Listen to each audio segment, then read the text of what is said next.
Nursing ഡയറക്ടറിന്റെ പുതിയൊരു വീഡിയോയിലേക്ക് ഏവർക്കും സ്വാഗതം. അങ്ങനെ BSc നഴ്സിംഗിന്റെ ഏറ്റവും അവസാനത്തെ ഘട്ടമായിട്ടുള്ള LBSന്റെയും ആണെങ്കിലും PNC മാക്കിന്റെ ഒക്കെ ആണെങ്കിലും അഡ്മിഷൻ പ്രോസസ്സുകളാണ് ഇപ്പോൾ കംപ്ലീറ്റ് ചെയ്തിട്ടുള്ളത്. അപ്പോൾ പുതുതായിട്ട് ആഡ് ചെയ്തിരിക്കുന്ന മൂന്നോളം വരുന്ന കോളേജുകളിലേക്കൊക്കെ അഡ്മിഷൻ പ്രോസസ്സുകളൊക്കെ ഏകദേശം കഴിഞ്ഞിട്ടുണ്ട്. ഇനിയിപ്പോൾ വരാൻ പോകുന്നത് എന്ന് പറയുമ്പോൾ പാരാമെഡിക്കലിലെ ചില സീറ്റ് ഒഴിവുകൾ മാത്രമായിരിക്കും റിപ്പോർട്ട് ചെയ്യാൻ സാധ്യതയുള്ളത്. അപ്പോൾ BSc നഴ്സിംഗിന്റെ ആണെങ്കിലും നവംബർ മാസം 30-ാം തീയതിയോടുകൂടി തന്നെ INC നിർദ്ദേശം അനുസരിച്ച് അഡ്മിഷൻ പ്രോസസ്സുകൾ കംപ്ലീറ്റ് ചെയ്യാൻ അല്ലെങ്കിൽ ക്ലോസ് ചെയ്യുമെന്നുള്ളതാണ് നമുക്ക് ഇതുവരെയും കിട്ടിയേക്കുന്ന ഇൻഫർമേഷൻസ്. ഇനിയും മുന്നോട്ട് നീട്ടാൻ സാധ്യത കാണത്തില്ല എന്നുള്ളതാണ് ഇപ്പോൾ വരുന്ന ഇൻഫർമേഷൻസ് ഒക്കെ. അപ്പോൾ നിങ്ങൾക്ക് ഈ ഒരു വർഷം തന്നെ BSc നഴ്സിംഗിന് അഡ്മിഷൻസ് എടുക്കണമെന്ന് താല്പര്യമുള്ള കുട്ടികളുണ്ടെന്നുണ്ടെങ്കിൽ അങ്ങനെയുള്ള കുട്ടികൾക്കുള്ള ലാസ്റ്റ് ചാൻസ് ആണ് ഈ ഒരു 1-2 ആഴ്ചകൾ. അപ്പോൾ ഇതോടുകൂടി തന്നെ BSc നഴ്സിംഗിന് 2024-25 വർഷത്തേക്കുള്ള അഡ്മിഷൻ പ്രോസസ്സുകൾ കംപ്ലീറ്റ് ചെയ്യപ്പെടുന്നതാണ്. അപ്പോൾ അടുത്ത വർഷത്തേക്ക് നിർബന്ധമായിട്ടും എൻട്രൻസ് വേണ്ട വരും എന്നുള്ളൊരു കാര്യം നമുക്ക് ഏകദേശം അനുമാനിക്കാവുന്നതാണ്. കാരണം ഓൾറെഡി പല തവണകൾ പല വർഷങ്ങളായിട്ട് ഈ പറയുന്ന പോലെ എൻട്രൻസ് വേണം എന്നുള്ള ഒരു രീതിയിൽ ഫോക്കസ് ചെയ്ത് പോവുകയുണ്ടായി. അപ്പോൾ ഈ ഒരു വർഷം തന്നെ INCയുടെ നേതൃത്വത്തിൽ തന്നെ ആയിരിക്കും, അതായത് 2024-25 വർഷവും കൂടെ INCയുടെ നേതൃത്വത്തിൽ തന്നെ ആയിരിക്കും ഈ പറയുന്ന അഡ്മിഷൻ പ്രോസസ്സുകളും മറ്റുള്ള എല്ലാ കാര്യങ്ങളും നടത്തപ്പെടുക. NNMC എന്ന് പറഞ്ഞിട്ടുള്ള പുതിയൊരു അഫിലിയേറ്റിംഗ് ബോഡി ഈ വർഷം തന്നെ നിലവിൽ വരുമെങ്കിലും അടുത്ത വർഷത്തോടുകൂടി തന്നെ അത് പ്രാബല്യത്തിൽ വരികയും അടുത്ത വർഷം മുതൽ എൻട്രൻസ് എക്സാം വഴി നിർബന്ധമായിട്ടും അഡ്മിഷൻസ് പരിപാടികൾ നടത്താനുള്ള സാധ്യതകളാണ് കാണുന്നത്.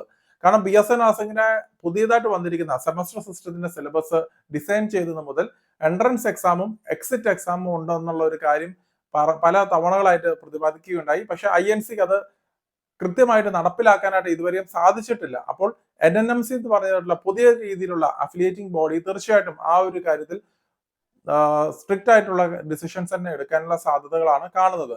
അപ്പോൾ അതുകൊണ്ട് തന്നെ അടുത്ത വർഷത്തേക്ക് BSc നഴ്സിംഗിന് എൻട്രൻസ് എക്സാം നിർബന്ധമായിട്ടും ഉണ്ടാവും എന്നുള്ളത് നമുക്ക് പ്രതീക്ഷിക്കാവുന്നതാണ്. അപ്പോൾ ഈ ഒരു വർഷം +2 പാസ് ഔട്ടായ കുട്ടികളാണെന്നുണ്ടെങ്കിൽ BSc നഴ്സിംഗിന് ചേരുവാൻ താല്പര്യമുണ്ടെന്നുണ്ടെങ്കിൽ തീർച്ചയായിട്ടും ഈ ഒരു സമയം നിങ്ങൾക്ക് യൂട്ടിലൈസ് ചെയ്യാവുന്നതാണ്. ഏറ്റവും പ്രധാനപ്പെട്ട ഒരു കാര്യം എന്ന് പറഞ്ഞു കഴിഞ്ഞാൽ പല കോളേജുകളിലും, കാരണം അഡ്മിഷൻ പ്രോസസ്സ് അവസാനിക്കുന്ന ഒരു ഘട്ടം ആയതുകൊണ്ട് തന്നെ പല കോളേജുകളിലും വളരെ ചെറിയ ഫീസിൽ തന്നെ നിങ്ങൾക്ക് പഠിക്കാനുള്ള അവസരമാണ് ഇപ്പോൾ ലഭിച്ചിരിക്കുന്നത്. കാരണം ലാസ്റ്റ് ആയിട്ട് വരുന്ന പല സീറ്റുകളും വളരെ ചെറിയ ഫീസിൽ തന്നെ, ഇപ്പം തമിഴ്നാട് സൈഡിലൊക്കെ ആണെന്നുണ്ടെങ്കിലും വലിയ രീതിയിലുള്ള ഹോസ്പിറ്റലോട് കൂടിയ നല്ല കോളേജുകളൊക്കെ ആണെങ്കിലും ഏകദേശം 8 ലക്ഷം രൂപ പാക്കേജിലും, അതുപോലെ തന്നെ കർണാടകയിലൊക്കെ ആണെന്നുണ്ടെങ്കിലും 10 ലക്ഷം അതിന് മുകളിലേക്കും ചാർജ് ചെയ്തിരിക്കുന്ന പല കോളേജുകളിലും മംഗലാപുരത്തും മൈസൂറും ബാംഗ്ലൂരും ഒക്കെ ആണെങ്കിൽ 8 ലക്ഷം രൂപയ്ക്കൊക്കെ ആണെങ്കിലും നിലവിൽ അവൈലബിൾ ആണ്.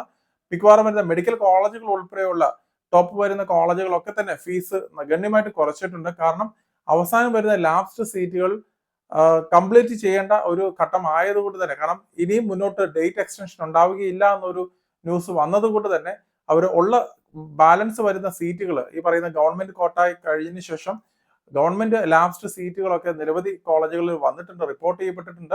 അപ്പോൾ അങ്ങനെ റെപ്യൂട്ടഡ് ആയിട്ടുള്ള പല കോളേജുകളിലും നല്ല രീതിയിൽ ഫീസ് കുറവുണ്ട്. തീർച്ചയായിട്ടും ഇതുവരെ അഡ്മിഷൻ എടുക്കാത്ത കുട്ടികൾക്ക് അത് വലിയൊരു പോസിറ്റീവ് ആയിട്ടുള്ള ഒരു കാര്യം തന്നെയാണ്. ചെറിയ ഫീസിൽ തന്നെ നിങ്ങൾക്ക് ഈ പറയുന്ന മികച്ച കോളേജുകളിൽ പഠിക്കുവാനുള്ള അവസരമാണ്. ഇപ്പോൾ തമിഴ്നാട്ടിലും കർണാടകയിലുള്ള പല സ്ഥലങ്ങളിലും മംഗലാപുരം, മൈസൂർ, ബാംഗ്ലൂർ തുടങ്ങിയുള്ള പല സ്ഥലങ്ങളിലും ഈ പറയുന്ന പോലെ നിരവധി സീറ്റുകൾ അവൈലബിൾ ആയിട്ടുണ്ടെന്നുള്ളത് മനസ്സിലാക്കുക. അപ്പോൾ ഏതെങ്കിലും കുട്ടികൾക്ക് ഇനിയും ഈ ഒരു വർഷത്തേക്ക് അഡ്മിഷൻസ് നോക്കുന്നുണ്ടെന്നുണ്ടെങ്കിൽ തീർച്ചയായിട്ടും നിങ്ങൾക്ക് താഴെ കാണുന്ന ഡിസ്ക്രിപ്ഷനിലുള്ള നമ്പറിൽ കോൺടാക്ട് ചെയ്യാവുന്നതാണ്. അപ്പോൾ അതിനെക്കുറിച്ചുള്ള ഇൻഫർമേഷൻസ് പാസ് ചെയ്യുന്നതുമായിരിക്കും. അതുപോലെ തന്നെ നിരവധി കോളേജുകൾ ഈ ഒരു വർഷം തന്നെ പുതുതായിട്ട് രൂപം കൊണ്ടിട്ടുണ്ട്. അത് കേരളത്തിന് പുറത്ത് മിക്കവാറും വരുന്ന ഏരിയയിലേക്ക്, ഇപ്പൊ തമിഴ്നാട്ടിലായിക്കോട്ടെ കർണാടകയിലൊക്കെ ആയിട്ട് പല കോളേജുകളും പുതുതായിട്ട് രൂപം കൊണ്ടിട്ടുണ്ട്. അപ്പോൾ പല കോളേജുകൾക്കും അഫിലിയേഷൻസിന്റെ ഇഷ്യൂസ് നടക്കുന്നുണ്ടെന്നുള്ളത് കൂടെ മനസ്സിലാക്കുക. അപ്പോൾ നിങ്ങൾ വ്യക്തമായിട്ട് കോളേജുകളെ കുറിച്ച് മനസ്സിലാക്കിയിട്ട് മാത്രം നിങ്ങൾ അഡ്മിഷൻസുമായിട്ട് മുന്നോട്ട് പോവുക. അവസാന ഘട്ടമാണ്, ഇപ്പോൾ വേറെ ഒരിടത്തും അഡ്മിഷൻസ് ഇല്ല എന്നുള്ള രീതിയിൽ വ്യാജ പ്രചരണങ്ങളൊക്കെ പല ഏജന്റുമാരുടെ സൈഡിൽ നിന്നും നടത്തുന്നുണ്ടതായിട്ട് കുട്ടികൾ പറയുകയുണ്ടായി. പക്ഷെ റെപ്യൂട്ടഡ് ആയിട്ടുള്ള പല കോളേജുകളിലും മിക്കവാറും വരുന്ന കോളേജുകളൊക്കെ തന്നെ നിലവിൽ സീറ്റുകൾ ഇനിയും അവൈലബിൾ ആയിട്ടുണ്ടെന്നുള്ള ഒരു കാര്യം നിങ്ങൾ വ്യക്തമായിട്ട് മനസ്സിലാക്കുക. അല്ലാതെ പുതുതായിട്ട് ഇപ്പം അഡ്മിഷൻസ് കിട്ടത്തില്ല എന്ന് വിചാരിച്ചുകൊണ്ട് അഫിലിയേഷൻസ് ഇല്ലാത്ത പുതിയതായിട്ട് തുടങ്ങാൻ പോകുന്ന തുടങ്ങിയ കോളേജുകളിലൊക്കെ നിങ്ങൾ അഡ്മിഷൻസ് കഴിവതും എടുക്കാതിരിക്കാനായിട്ട് ശ്രദ്ധിക്കുക. അപ്പോൾ മറ്റൊരു അപ്ഡേറ്റുമായി ഉടൻ തന്നെ കാണാം. നന്ദി.